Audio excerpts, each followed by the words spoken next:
Assalamualaikum warahmatullahi wabarakatuh. Apa kabar teman-teman semuanya? Saya doakan semoga kita semua ada dalam keadaan yang sehat walafiat. Amin ya Allah ya rabbal alamin. Kali ini kita akan membahas mengenai akuntansi untuk penjualan cicilan.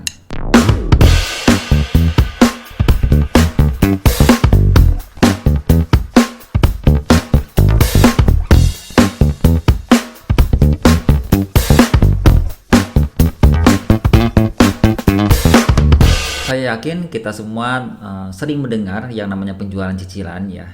Penjualan cicilan ini memang berbeda dengan penjualan yang lainnya seperti penjualan tunai ataupun penjualan secara kredit. Kalau penjualan tunai jelas di mana kita pada saat bertransaksi maka barangnya diserahkan dan uangnya juga diterima pada saat itu ya.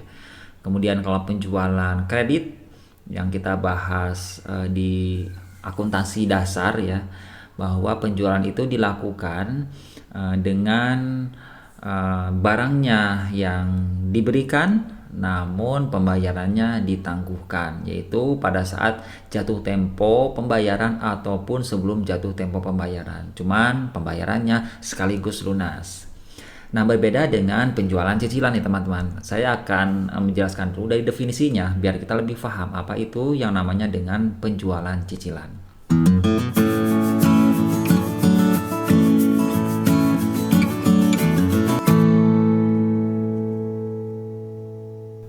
Penjualan cicilan itu adalah penjualan barang dagangan ataupun aset lainnya seperti aset tetap. Ya, yang pembayarannya itu dilakukan secara bertahap, yaitu uang muka diterima pada saat barang diserahkan kepada pembeli dan pembayarannya dilakukan secara nyicil, secara bertahap. Jadi seperti itu, ya.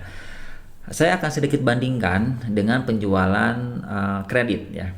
Kalau penjualan kredit itu di mana transaksi dilakukan di awal, namun pembayarannya dilakukan nanti ketika kesepakatan jatuh temponya kapan, ya.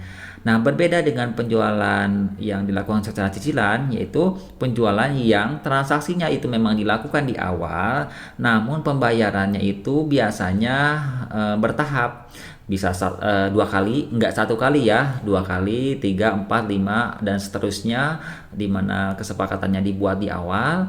Kemudian di awalnya itu biasanya dilakukan uang muka dulu atau DP dulu. Nah, hal itu memang bagian dari mekanisme penjualan cicilan untuk manajemen risikonya. Nah, kenapa manajemen risiko seperti itu ya? Karena memang yang namanya penjualan cicilan ini risikonya cukup besar ya teman-teman ya, mengakibatkan risiko kerugian piutang. Nah, kerugian piutang nih. Kenapa kerugian piutang? Ya, karena piutangnya cukup lama mandeknya. Misalkan seperti ini. Kita menjual barang pada saat ini. Ya, kemudian penjualan cicilan itu pasti pembayarannya cukup lama. Misalkan pembayarannya dilakukan 6 kali ataupun 12 kali ya. Kadang bisa lebih dari 12 kali begitu ya, tergantung kesepakatannya. Nah, kalau saya ilustrasikan dengan suatu harga, misalkan seperti ini. Ada harga barang nilainya adalah 1 juta, itu adalah harga beli kita, berarti itu merupakan harga pokoknya lah ya, harga perolehan dianggap sebagai harga pokoknya. Kemudian yang 1 juta tersebut barangnya kita jual dengan harga 1.200.000 rupiah. Maka analisis kita adalah bahwa saat ini kita mempunyai laba kotor sebesar 200.000. Oke, sekarang coba kita akan transaksikan, kita akan jual ya. Yang 1 juta ini kita jual 1.200.000 secara tunai. Maka pada saat ini kita mengakui adanya keuntungan sebesar 200.000. Namanya adalah laba kotor. Sekarang kita bandingkan dengan penjualan kredit. Barangnya kita serahkan hari ini, tapi pembayarannya ditunda, misalkan 3 minggu ataupun 1 bulan, bahkan bisa sampai 2 bulan. Nah, maka uang yang akan kita terima itu adalah pada saat jatuh tempo maksimalnya. Ya, syukur-syukur sebelum jatuh tempo udah kita terima. Nah, di situ memang ada resiko, tapi karena jatuh temponya tidak terlalu lama, maka resikonya juga tidak besar. Nah, sekarang kita bandingkan dengan penjualan cicilan ya. Barang kita serahkan hari ini, kemudian cicilannya dilakukan selama 6 bulan. Berarti teman-teman, yang 200.000 itu baru bisa kita terima secara full penuh selama 6 bulan. Berarti kalau sekarang bulan Januari, maka bulan Juni baru kita terima uang yang 200.000 itu. Bandingkan dengan penjualan tunai yang pada saat ini ketika barang dikeluarkan, maka uangnya bisa kita terima saat ini juga. Kalau secara kredit maksimal ya bulan besok. Tapi kalau secara cicilan, maka yang 200.000 itu bisa kita terima 6 bulan lagi. Kalau 6 bulan, coba kalau kesepakatannya adalah 1 tahun. Berarti uang yang 200.000 itu baru kita terima 1 tahun lagi, fullnya gitu ya. Nah, di situ memang ada resiko. Resikonya gimana kalau di bulan kedua, bulan ketiga, ya, ataupun bahkan bulan pertama sekalipun ya, ternyata cicilannya mandek, macet. Macet kenapa? Ya macet bisa jadi alasannya karena nggak mampu untuk membayar konsumennya, ya. Atau jeleknya lagi karena konsumennya itu memang berniat untuk tidak membayar, ya. Dan itu memang risiko yang terjadi, yang bisa terjadi begitu ya. Nah seperti itulah lemahnya penjualan cicilan jika tidak dilakukan manajemen risiko.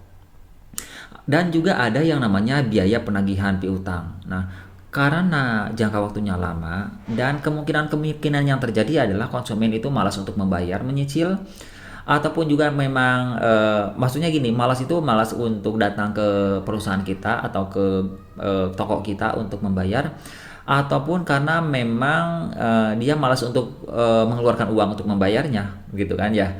Nah, maka perusahaan kita sebagai penjual harus mengeluarkan biaya lagi, yaitu untuk menagih. Yang namanya menagih itu kan harus dengan manusia, dengan orang ya. Dan kalau manusia tersebut untuk menagih maka butuh biaya ya, butuh uang sakunya lah, butuh uang transportasinya lah, ataupun yang lain-lainnya. Jadi ada biaya tambahan lagi dalam rangka penjualan cicilan tersebut ya. Seperti itu memang resiko-resikonya.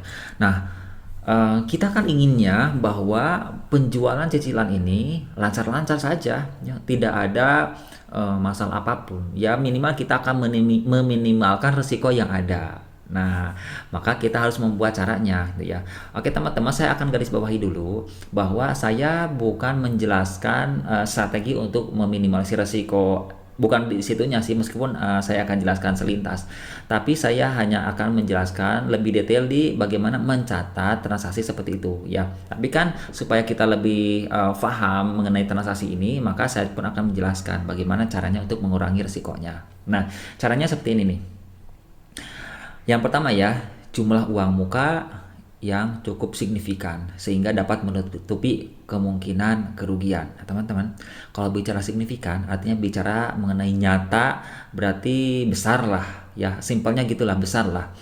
Jadi supaya minim resikonya, maka uang mukanya harus digedein. Nih, orang akunting kan kayak gitu ya, paling ngasih solusi kayak gitulah. Ya uang mukanya besarin lah biar manajemen resikonya bagus gitu. Artinya apa? Artinya cicilan-cicilannya kan nanti akan kecil. Kalau kecil cicilan berarti resiko kerugiannya juga akan lebih kecil begitu ya. Tapi ingat bahwa keinginan perusahaan yang seperti ini tidak akan direspon baik oleh masyarakat, oleh konsumen apalagi ya. Konsumen akan memilih mana perusahaan yang memberikan uang muka terkecil. Sehingga kalau kita membebankan uang muka terlalu besar, bisa jadi kompetitor lah yang akan menang dengan kompetisi bisnis kita. Ya, sehingga lebih baik kita akan mempertimbangkan seberapa besar DP ataupun uang muka yang harus kita bebankan ke konsumen supaya konsumen memang mampu untuk menerima transaksi dengan kita. Dan juga dalam kompetisi bisnis kita akan memenangkan kompetisi di lapangan. Ya seperti itu. Jadi itu adalah bagian dari pertimbangan seorang seorang manajer gitu ya. Bukan kita sebagai seorang akuntan tapi manajer. Tapi kita kan ya wajib juga lah mengetahui kondisi-kondisi seperti itu ya. Dan saya pun tidak akan menjelaskan bagaimana caranya, strateginya gimana gitu ya, karena bukan ranah saya untuk menjelaskan seperti itu gitu ya. Nah, kemudian yang selanjutnya adalah bunga yang dibebankan ke pembeli selama periode pembayaran. Nah, teman-teman ya, bahwa untuk meminimalisir resiko ya, resiko yang saya jelaskan tadi ketika pembayaran penjualan tersebut dilakukan secara tunai, kredit ataupun cicilan, dan ternyata penjualan cicilan itulah yang resiko yang paling besar, maka harus menempelkan bunga di cicilan-cicilan tersebut ya. Sehingga nanti ya penghasilan dari penjualan cicilan itu bukan hanya diperoleh dari laba kotor saja. Laba kotor yang tadi kita hitung selisih antara penjualan dengan harga pokoknya. Ya, yang 200.000 itu. Jadi, kalau ngomongin penjualan cicilan, maka sangat tidak bagus ketika perusahaan memperoleh keuntungan hanya dari 200.000 tersebut, sementara pembayarannya yang cukup lama. Ya, maka harus ada bunga di situ. Jadi menempelkan bunga dari cicilan begitu ya. Jadi memang hitungan-hitungannya ada lagi sehingga nanti akan ada dua penghasilan bagi perusahaan yang seperti ini, yaitu penghasilan dari selisihnya yaitu laba kotornya, kemudian yang kedua ada lagi nanti penghasilan dari bunganya atau namanya pendapatan bunga. Tapi teman-teman semuanya, terus terang saya tidak akan mengajarkan ataupun menyuruh bahwa lakukanlah konsep seperti ini bunga gitu ya, karena saya tidak mau mengajari bunga gitu ya. Saya hanya menjelaskan saja bahwa pada faktanya di lapangan yang namanya penjualan cicilan itu pasti ada bunganya, karena itu bagian dari manajemen risiko ya. Teman-teman silakan berpikir untuk bisa menyelesaikan masalah seperti ini begitu ya. Yang akan kita bahas kali ini adalah memang di bagaimana ranah pencatatannya gitu ya. Yang jelas pokoknya di lapangan gitu, ingat-ingat kembali ya saya sampaikan barusan, pendapatannya dari penjualan cicilan itu yang pertama itu dari selisih antara harga pokok dengan penjualan, namanya laba kotor. Kemudian pendapatannya yang kedua dari bunga, pendapatan bunga. Oke, ingat itu ya. Nah, itu karena memang bagian dari manajemen risiko. Nah, teman-teman, yang ketiga ini adalah saat hak milik barang berpindah ke pembeli. Hak milik barang pindah ke pembeli. Hak milik, bukan posisi barang. Nah, sekarang kita ilustrasikan dengan membayangkan saja ya. Pada saat kita melakukan penjualan ya, kemudian deal penjualan tersebut, transaksinya dia mungkin si A dan si B, kita transaksi di si A ya, berarti si A dan si B di sini bertransaksi. Nah, kemudian ketika transaksi sudah deal, maka si B-nya itu memang pulang ya, dan pada saat pulang bisa jadi dua kemungkinan. Apakah barang yang dibelinya itu dibawa pulang langsung atau barang yang dibelinya itu dititipkan dulu di penjual. Oke, nah di sini kita tidak boleh menjadikan suatu permasalahan. Karena apa? Karena yang namanya transaksi itu bukan dilihat dari perpindahan barang dari penjual ke pembeli, bukan. Tapi dilihat dari hak kepemilikannya berpindah atau tidak. Ya, yang namanya posisi mah dimanapun ya terserah. Ya, karena ketika penjual telah melakukan penjualan ke pembeli dan pembeli meninggalkan barangnya di perusahaan kita, maka ketika ada yang nanya barang siapa itu, maka jawabannya adalah barang konsumen, cuma dititipkan ke saya begitu ya.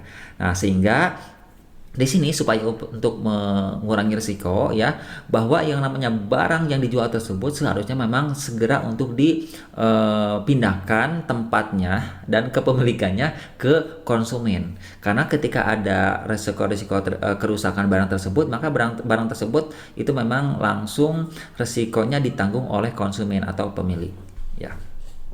Begitu. Kemudian juga hak penjual untuk menarik kembali barang dalam hal pembeli tidak melunasi seluruh harga jual. Oke teman-teman, pada saat transaksi penjualan cicilan memang harus ada kesepakatan tertentu ya, terutama kesepakatan mengenai bagaimana jika cicilan nunggak atau tidak lancar, bahkan sampai tidak mampu lagi untuk dilunasi cicilannya. Maka pada saat seperti itu, maka harus ada kesepakatan bahwa barangnya bisa kita ambil kembali. Begitu ya. Oke, paham ya? Dan juga uang bisa kita serahkan ataupun seperti apalah. Yang jelas bahwa resiko itu harus kita minimalisir. Oke. Nah, teman-teman, isu penting dalam penjualan cicilan ini adalah pengakuan jumlah dan saat pendapatan. Oke.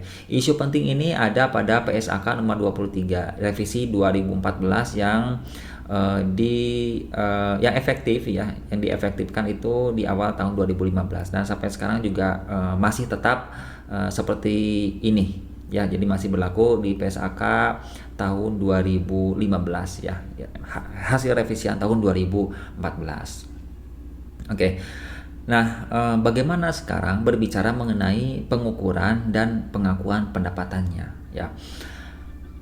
Kalau menjual barang, maka kita sebagai seorang akuntan harus pandai bagaimana cara mencatatnya, ya.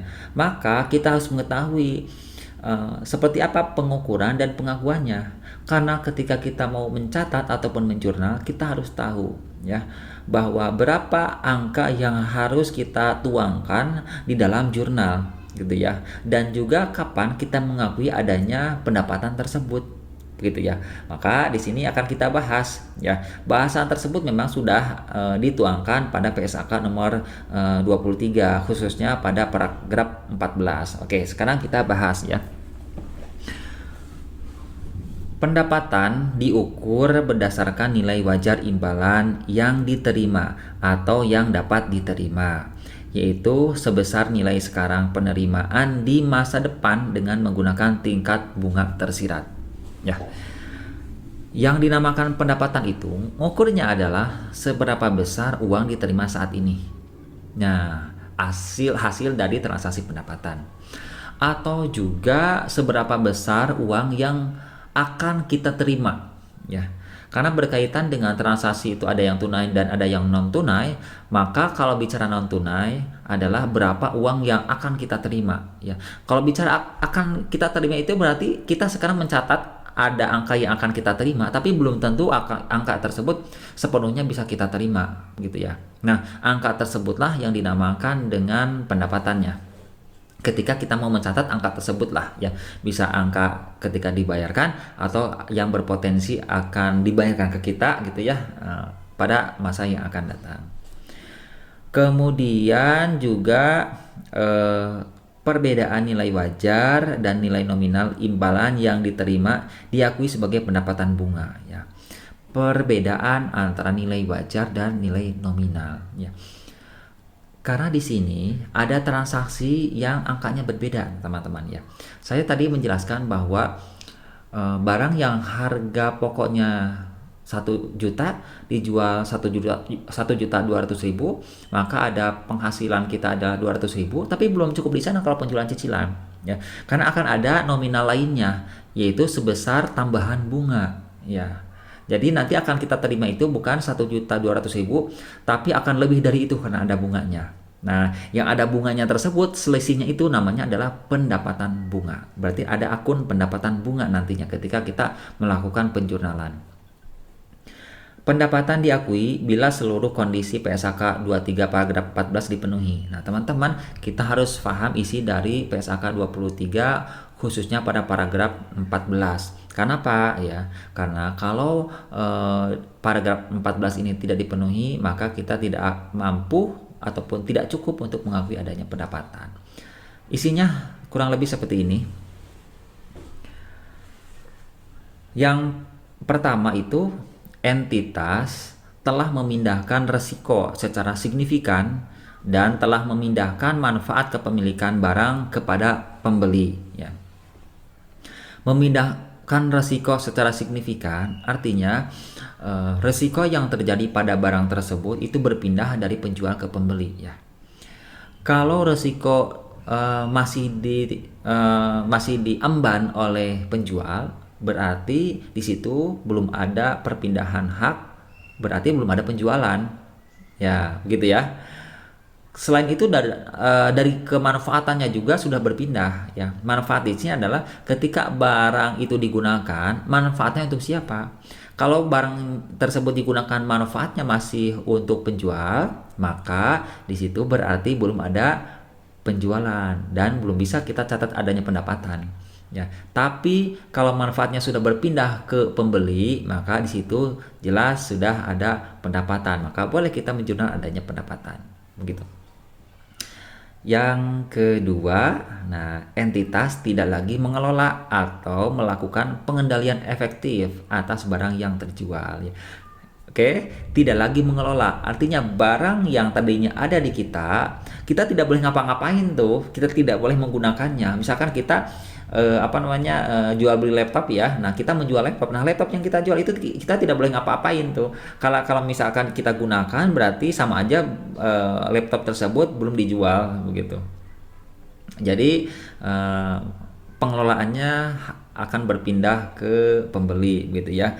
Kemudian pengendalian efektif atas barang yang terjual. Ya, kita tidak boleh ngapa-ngapain, intinya kayak gitulah gitu ya. Oke. Yang ketiga, jumlah pendapatan tersebut dapat diukur dengan andal. Jelas ya.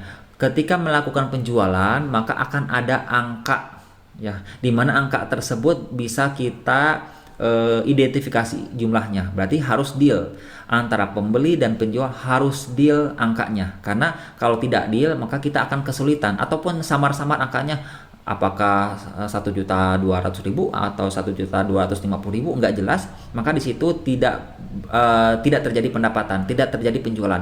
Maka kita tidak boleh mencatat pendapatan. Jadi harus clear berapa angkanya begitu. Kemudian yang keempat, besar kemungkinan manfaat ekonomi yang dihubungkan dengan transaksi akan mengalir ke entitas. Besar kemungkinan manfaat ekonominya akan mengalir.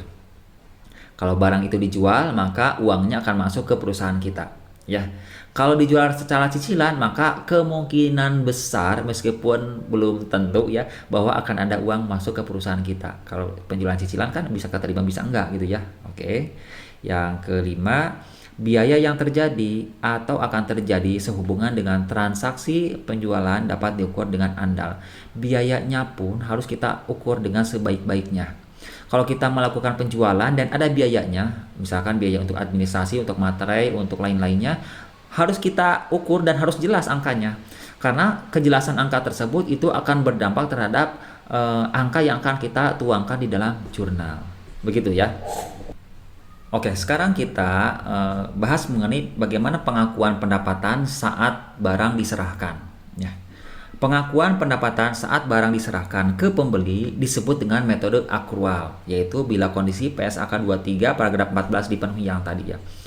Penyerahan barang itu dilakukan pada saat transaksi nih teman-teman, ya. Karena yang paling baik itu adalah metode akrual, sehingga kita akan mencatat transaksi tersebut pada saat terjadinya. Kita tidak boleh memikirkan apakah uang tersebut telah diterima atau enggak. Sebagai akuntan jangan ngomongin itu ya. Itu mah urusan manajemen ya. Urusan akuntan itu adalah nyatatnya benar apa enggak. Nah, kita harus tahu. Maka di sini metode akrual yang harus kita gunakan ya. Jangan metode cash ya. Sekarang udah enggak boleh metode cash. Oke ya. Sehingga jurnalnya seperti ini. Ini jurnalnya memang sangat mudah ya. Mengakui penjualan dalam periode penyerahan barang. Jurnalnya adalah piutang dagang pada penjualan. Oke, kemudian beban pokok penjualan pada persediaan barang dagangan. Nih teman-teman, kalau menjual barangnya yang dimaksud itu adalah barang dagangan, maka kita harus memperhatikan harga pokok barangnya. Ya, sehingga pada jurnal yang kedua di sini ada beban pokok dan persediaan barang dagangan. Ya.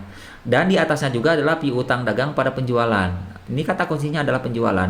Karena yang namanya penjualan itu khusus untuk persediaan barang dagangan. Kalau yang dijualnya adalah aset tetap ya, atau aset yang bukan untuk dijual, tapi memang pada saat ini terpaksa harus dijual ya, maka di sini zonanya bukan piutang pada penjualan ya. Pada sebutkan aja padanya, pada apa gitu. Kalau pada aset ya aset. Kalau aset tetapnya berupa kendaraan ya pada kendaraan kayak gitu. Oke, seperti itu ya. Kemudian yang keduanya seperti yang tadi disampaikan pada PSAK 23, mengakui semua beban yang terjadi atau akan terjadi terkait penjualan cicilan ya, karena penjualan cicilan itu harus ada kesepakatan tertentu, hitam di atas putih, ada biaya administrasinya, materai, kertas, print, fotokopi dan lain-lainnya. Apapun itu beban-bebannya silakan dibebankan dan harus dicatat. Nah, catatnya seperti ini. Di debitnya adalah macam-macam beban.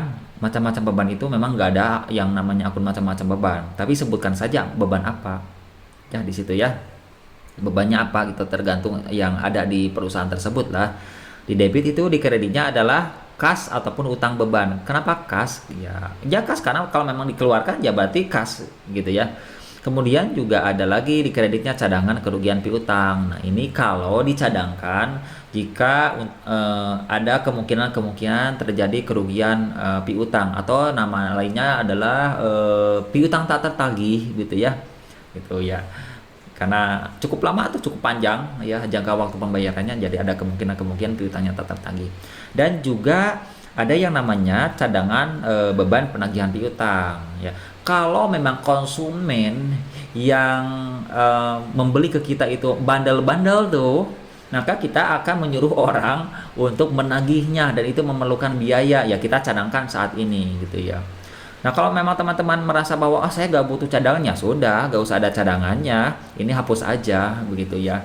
Karena yakin nih bahwa perusahaan saya ini konsumennya bagus-bagus, ya sudah gak usah ada cadangannya, gak apa-apa, ini gak wajib ya. Oke, seperti itu. Di tempat saya di sini ternyata hujan, jadi mohon maaf kalau ada suara hujan berisik ya, agak gemuruh, mohon maaf saja. Mengakui pendapatan bunga pada saat kas diterima. Jurnalnya adalah kas di debit, di kreditnya adalah piutang dagang dan pendapatan bunga gitu. Kemudian menutup penjualan dan beban di akhir periode, karena yang namanya akun nominal itu setiap akhir periode harus ditutup agar nilainya menjadi 0. Caranya ya gini, penjualan simpan di debit karena asalnya di kredit.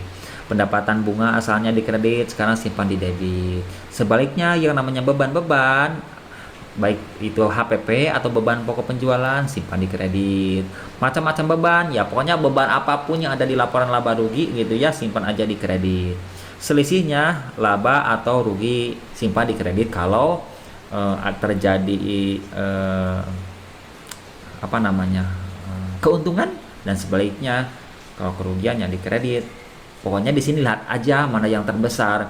Kalau lebih besar beban yang ini ya, maka di sini akunnya tuh di debit, akunnya laba ruginya di debit gitu ya. Itu ya hitung aja gitu ya. Ini simulasi aja ya, karena harapannya kalau perusahaan itu kan untung, bukan buntung gitu ya. Nah, selanjutnya